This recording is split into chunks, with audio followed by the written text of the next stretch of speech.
दिल्ली के मुख्यमंत्री अरविंद केजरीवाल संबोधित कर रहे हैं। ये कोई बात ही नहीं होती थी राजनीति के अंदर। कोई ना कांग्रेस कहती थी कि हम आए तो हम आपके बच्चों को अच्छी शिक्षा देंगे, ना बीजेपी कहती थी कि हम आए तो हम आपके बच्चों को अच्छी शिक्षा देंगे। हम आने के बाद बस यही कहते हैं कि हमको वोट दोगे तो हम आपके बच्चों को अच्छी शिक्षा देंगे। हमारी तो पूरी की पूरी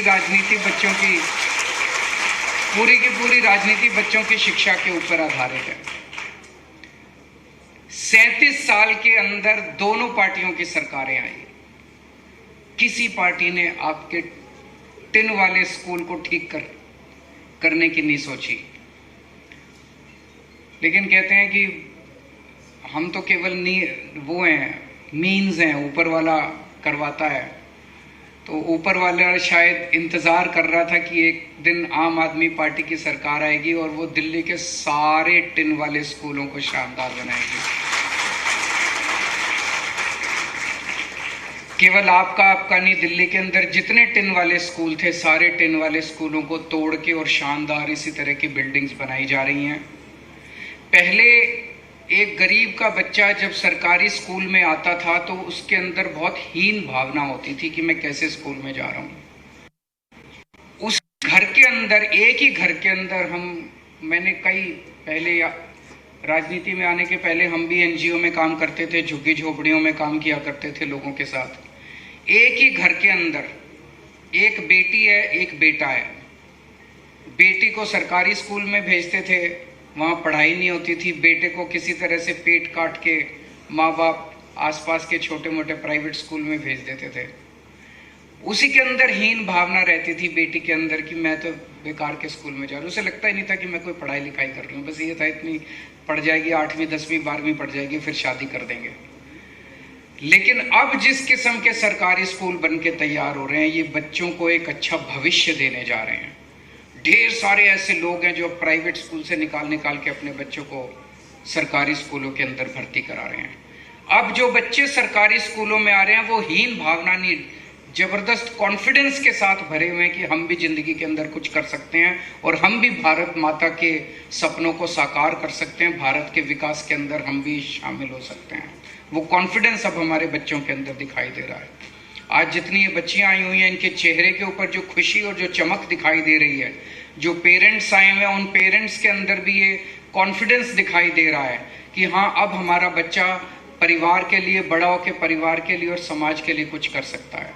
पहले गरीब घर के अंदर माँ बाप यही सोचते थे पढ़ाई लिखाई तो होती नहीं है, स्कूल में भेज के क्या करेंगे, टाइम खराब करता है, इसको काम पे लगाओ, 2 पैसे कमा के तो लाएगा। अब वो खत्म हो गया है। दिल्ली के अंदर एक के बाद एक शानदार स्कूल पूरे दिल्ली के अंदर बन रहे हैं। कुछ बिल्डिंग रह गई अब, जो मैं एजुकेशन मिनिस्टर से भी कुछ दिन पहले डिस्कस कर रहा था कि कितनी और बिल्डिंग रह गई हैं। कुछ चंद बिल्डिंग रह गई हैं, बाकी दिल्ली सरकार के सारे स्कूल लगभग इसी किस्म के, इसी स्टैंडर्ड के स्कूल बन गए हैं। इस स्कूल में, इस अच्छे स्कूल में बच्चों को आने का मन करता है। बच्चों से मैं मिलता हूं, बच्चे कहते हैं जी पहले स्कूल जाने का मन नहीं करता था और अब स्कूल से घर जाने का मन नहीं करता। हमें लगता है हम स्कूल में ही बैठे रहें, है ना। हाँ, अब बच्चों का मन करता है कि क्लास में ही बैठे रहें, लैब में ही बैठे रहें, स्कूल में ही बैठे रहें। इतना शानदार ऑडिटोरियम है ये। मैं चैलेंज करता हूं, दिल्ली के 99.9% स्कूलों में इस तरह का ऑडिटोरियम, एयर कंडीशनड ऑडिटोरियम आपको नहीं मिलेगा। इतना शानदार स्कूल आप लोगों को मिला है।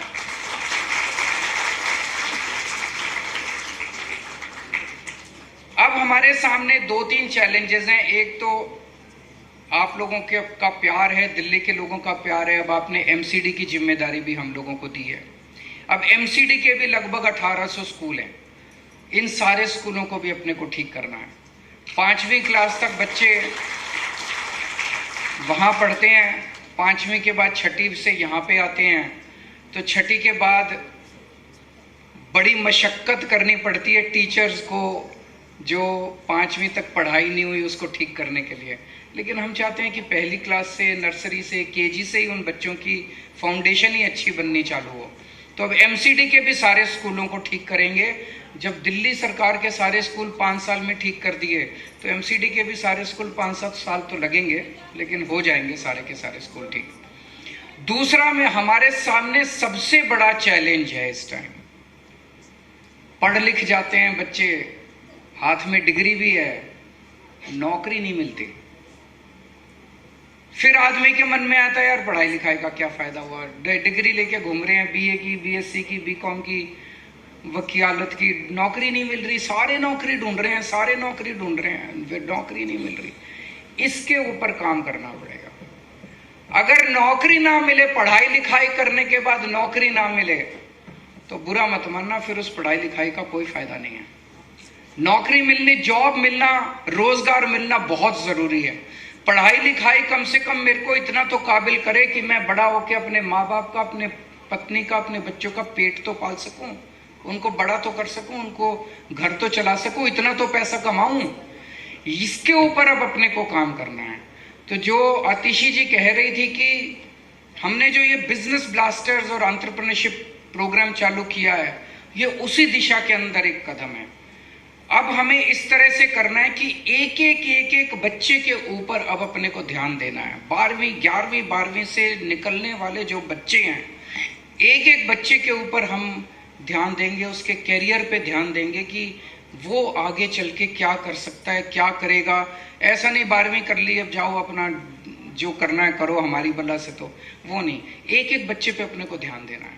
उनको तैयार कर रहे हैं बिजनेस ब्लास्टर्स प्रोग्राम के जरिए कि हर बच्चा बिजनेस करने के लिए तैयार हो और वो 11वीं क्लास से बिजनेस करना चालू करे, पढ़ाई भी करे और साथ साथ कुछ बिजनेस भी करे। उसको एक नया बिजनेस करना सिखा रहे हैं ताकि 12वीं करने के बाद वो कॉलेज में भी जाए, लेकिन अपना एक बिजनेस 11वीं क्लास से अगर छोटा मोटा काम शुरू हो गया तो बच्चे का जो दिमाग है वो इस दिशा में नहीं चलता कि मेरे को नौकरी ढूंढनी है। फिर बच्चे का दिमाग इस दिशा में से चलता है, अच्छा ये भी कर लूं मैं, ये भी कर लूं मैं, ये भी कर सकता हूं। उस बच्चे का दिमाग बिजनेस करने की ओर चलना चालू हो जाता है। ये बहुत जरूरी है। पिछले 3 साल से बिजनेस ब्लास्टर्स प्रोग्राम चल रहा है दिल्ली की क्लासेस के अंदर। अब इससे सीख के हम कोशिश करेंगे इसको और रिफाइन करने की, ताकि रियल बेसिस के ऊपर हम बच्चों को तैयार कर सके कि वो निकलने के बाद बिजनेस करना चालू करें। और यही मैंने कहा था कि अगर कॉलेजेस के अंदर हम अब शुरू करने जा रहे हैं, 11वीं 12वीं के बाद तो फिर भी बच्चे को आगे पढ़ना होता है, आगे कॉलेज जाना होता है, लेकिन जो बच्चा बीए पास होने वाला है, बीएससी पास होने वाला है, बीकॉम करने वाला है, उसको अगर 1 साल पहले से कॉलेज के अंदर ही बिजनेस करना सिखाना चालू कर दें तो वो निकलने के बाद फिर वो नौकरी ढूंढेगा नहीं, वो बिजनेस करेगा और आसपास के 3-4 लोगों को, कम से कम अपने परिवार वालों को तो अपने काम में लगा ही लेगा, अपने 2-4 पड़ोसियों को तो अपने काम में लगा ही लेगा। हर बच्चा अगर बिजनेस करने लगेगा तो 3-4 नौकरियां हर बच्चा तैयार करेगा, तभी हमारे देश के अंदर से बेरोजगारी दूर होगी। ऐसा कभी नहीं होने वाला कि सरकारी नौकरियां इतनी हो जाएंगी कि सबको सरकारी नौकरियां मिलें, वो कभी नहीं होने वाला। हमें अपने बच्चों को इस दिशा के अंदर तैयार करना पड़ेगा। और पिछले 3 साल का जो हमारा एक्सपीरियंस है बिजनेस ब्लास्टर्स प्रोग्राम में, वो बहुत अच्छा रहा है। बच्चे सोच रहे हैं, लगभग 1.5 लाख बच्चे दिल्ली के सरकारी स्कूलों की 11वीं क्लास में पढ़ते हैं, लगभग 1.5 लाख बच्चे 12वीं क्लास में, 3 लाख बच्चे पढ़ते हैं। इन 3 लाख बच्चों को जो बिजनेस ब्लास्टर्स प्रोग्राम में किया तो 52,000 टीम्स तैयार हुई हैं। एक टीम एक बिजनेस आइडिया पे काम कर रही है। कोई बच्चे कुछ कर रहे हैं, कोई बच्चे कुछ कर रहे हैं, कोई बच्चे कुछ कर रहे हैं। और कई मैंने स्टोरी सुनी है जिसमें बड़ा शानदार बच्चे बड़ा इनोवेटिव तरीके से, क्रिएटिव तरीके से काम कर रहे हैं। इसको अब आगे बढ़ाना है।